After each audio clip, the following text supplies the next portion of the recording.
There's a large portion of the building which is designed for an owner-occupier. That's not always about downsizing. Sometimes it's just about creating a space which is easily maintained, lock up and leave, reflecting people's aspirations, whether they're entertainers, big dining room spaces. They're important parts of any design consideration.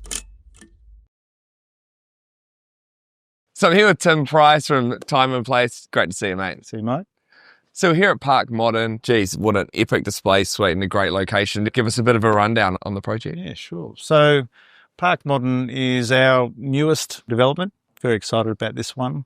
As a business, we've been investing in both the real estate design and the development of this for about 5 to 6 years. It is obviously adjacent, one of Melbourne's most prestige, beautiful, holy of holy spaces in terms of the greenery and the openness. And so look, Park Modern's just one of these really special residential developments that as a developer really energises you both by a design sense from, I guess, a location which is desirable and has so many elements to it that we feel it's going to be one of the things we're most proud of on completion. And you often talk about how you kind of like to put yourself into these different, almost like the life stages and imagining yourself living in the different properties. And just tell us a bit about what that mindset's like, and then how did you apply it to this project?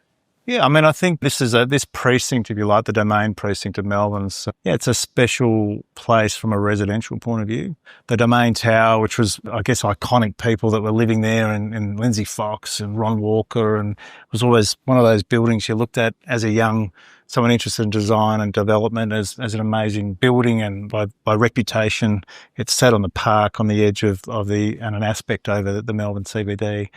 And then just through my own sort of career, early days working with Multiplex on St James Tower next door and in Albert Road, it's sort of, I feel like I know this area really, really well. I think as you kind of visualise your own opportunity to leave your own imprint in such a special place, you've actually got to work through exactly what it is that people are really going to be interested in living in. And if you look again further down the road with a Melburnian, which is probably recognised as one of Melbourne's highest value, most desirable apartment buildings. And most iconic, for sure. Most iconic, yeah. I mean, it's one of those places that becomes that way because if you look at the turnover in that building, whether it's owners, and there's very few renters, but whether it's owners or renters, they're very sticky. People love living there, and it's a combination of the quality of the building and also the location. So when we came to Park Modern, it was the obvious thing is to want to really connect to the special places, and obviously the gardens are a big part of that for us.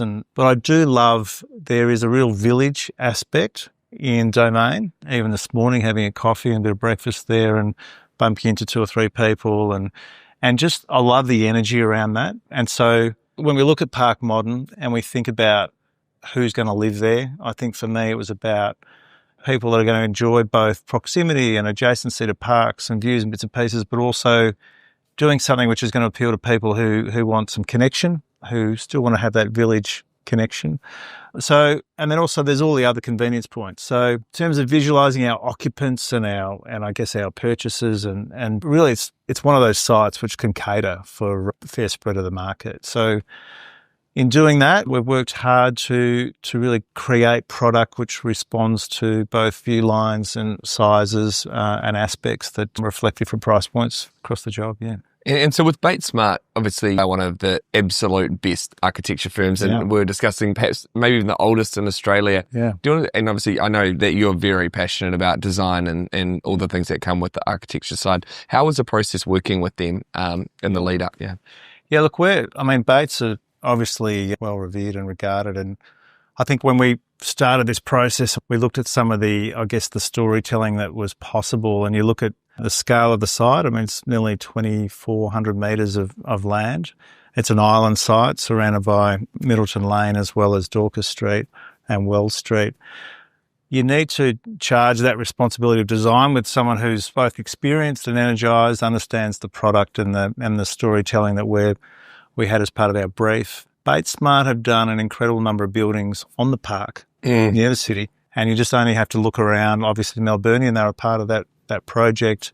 Initially, Eastbourne is another really significant project they're a part of. They're a very well-established team of mature designers. And so in terms of going in and working with those, with Bates, we've done a number of projects with them before, including Collins House and Opera, which we did on St Kilda Road, and a number of other, and we did the ACE in Sydney with them as well. So we've done a number of jobs with the guys. We really enjoy working with them.